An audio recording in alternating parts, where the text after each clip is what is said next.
Good evening. A marriage proposal. Most of you remember this date, June 26, 2015. According to political pundits and news media sources, that's the date that the Supreme Court settled same-sex marriage in this country forever. There are two reasons why this is not true. First of all, according to an AP-GFK poll taken in July 2015 and reported on by Crary and Swanson, 42% of Americans do favor same-sex marriage. 40% are against it. That sounds like a pretty even divide to me, so I would say it's not a settled question. Secondly, according to the National Conference of State Legislatures, and according to the Constitution, the federal government is divided powers in the three branches of government. These are those branches and their powers. The legislative branch is responsible for enacting laws. That would be the Congress. The executive branch is responsible for implementing and administering those laws. And the judicial branch, or the courts, are responsible for interpreting the Constitution and laws and applying those interpretations to controversies that are brought before it. Therefore, when the Supreme Court throws out a law, the Congress must then take it up again. If they pass a law that is the opposite or is the opposing position of the law that was thrown out, it is still not a law. The president must still sign that law. When that happens, and only when that happens, does it become a law. Just because the Supreme Court throws out a law does not legally mandate a new law that is the opposite or is the opposing position of the law that they threw out.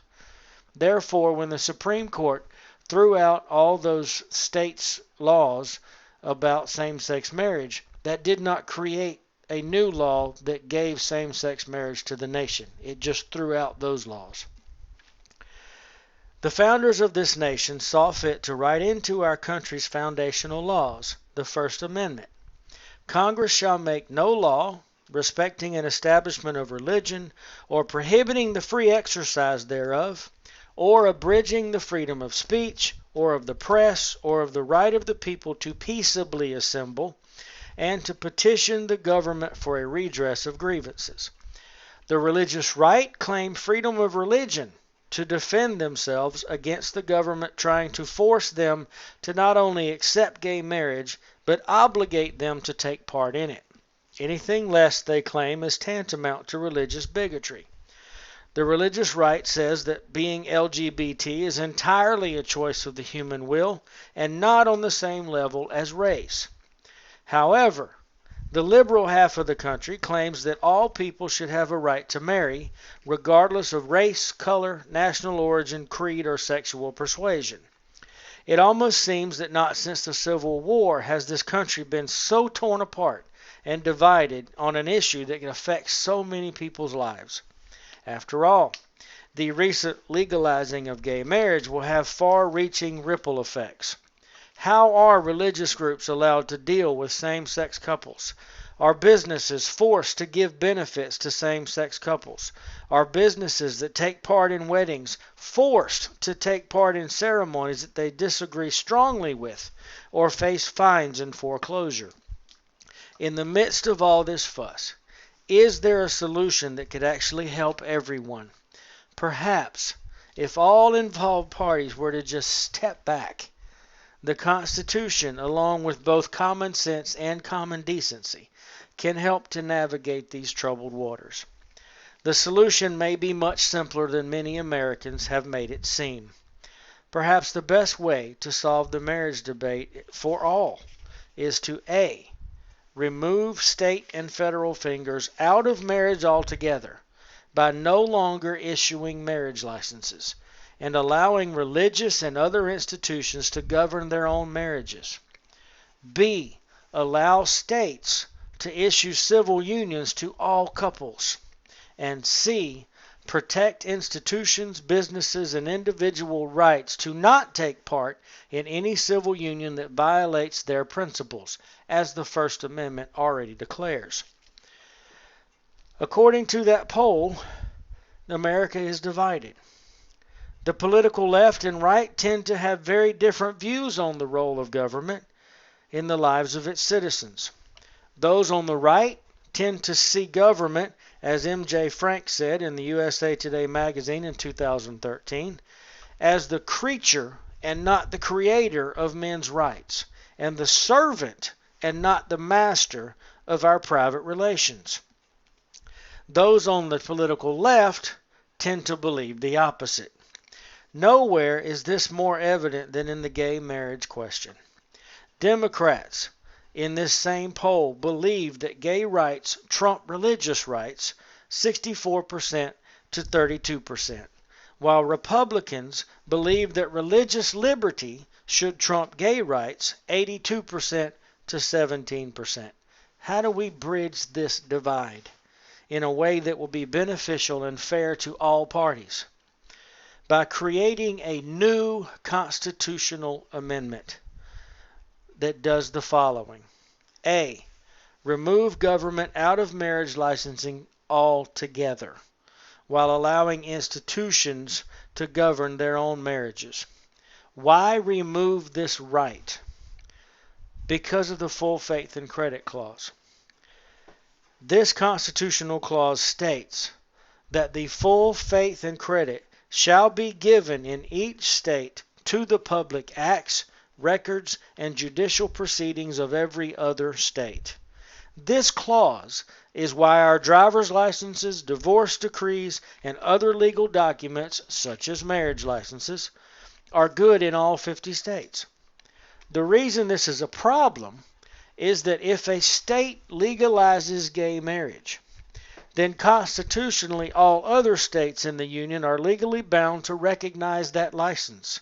However, this creates a constitutional crisis because the First Amendment says Congress shall make no law respecting an establishment of a religion or prohibiting the free exercise thereof. This causes a constitutional clash between those who have or want to get a gay marriage license and the businesses and clerks who have religious problems with that. Both sides are constitutionally protected. How do we solve this? By removing state and federal governments from the marriage question altogether. But it requires more than this step in the new amendment to solve the issue.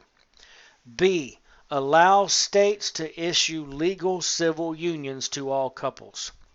This step is necessary in order to replace legal marriage licenses. If a couple wishes to have a government-accepted union, one in which they get the tax benefits, insurance benefits, etc., that currently go along with marriage, then they will be required to get a legal civil union. If they want a marriage license, this can be done through their local church, mosque, synagogue, or a civic organization.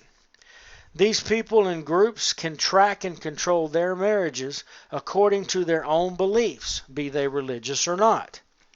Since they would not be legal documents, the government would not need to make laws that govern these marriages. However, everyone would be on the same level legal playing field, free to choose to get a civil union or not. Another legal reason for this is the simple fact that the Constitution does not cover marriage at all. As such, when either the political left or right scream about protecting their constitutional rights to marriage, they are constitutionally wrong.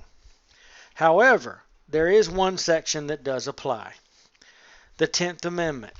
It states, the powers not delegated to the United States by the Constitution, nor prohibited by it to the states, are reserved to the states respectively or to the people. Therefore, the federal government has no legal right to address marriage at all. That right, according to the Constitution, belongs to the states. Removing the government out of the marriage equation and allowing the states to issue legal civil unions in their place would solve this issue for almost everyone. But one more piece is needed to complete the puzzle. C. allowing the people to follow their First Amendment religious rights. No person, business, or organization can be charged, prosecuted, sued, or fined by any government entity, including the courts, person, or organization for exercising their religious right to not take part in any civil union or ceremony that violates their conscience. This would stop the flow of millions of dollars through organizations and courts whose sole purpose is to fight for or against gay marriage. It would clear cases from court dockets and save taxpayer dollars from frivolous lawsuits that are there because one party discriminated against the other. It would end political rhetoric on both sides of the aisle that is used to simply try and gain donations and votes by making empty promises to the listeners. It would clear streets near courthouses or through towns across America of people carrying signs and marching to gain or protect their rights to believe and act about marriage as their conscience dictates. In closing, there are many critical issues that the federal government needs to deal with: the economy, public unrest, the rising debt, the rise of ISIS and global terrorism, and so much more. The issue of marriage is one that is easily resolved with a simple constitutional amendment and some common sense. The United States was started on the foundation of freedom. Freedom of religion, not freedom from religion. Every citizen has God-given rights to life, liberty, and the pursuit of happiness. There are enough real troubles to deal with without spending countless amounts of time and money fighting over marriage. All that is needed to solve this issue is a simple constitutional amendment that A, takes government out of the marriage licensing business and allows institutions, religious or not, to govern their own marriage licenses. B, allows states to issue civil unions to all couples. And C, protects citizens on both sides of the aisle from being forced to take part in any civil union or ceremony that offends their conscience. It really is that simple. Thank you for your time and your attention.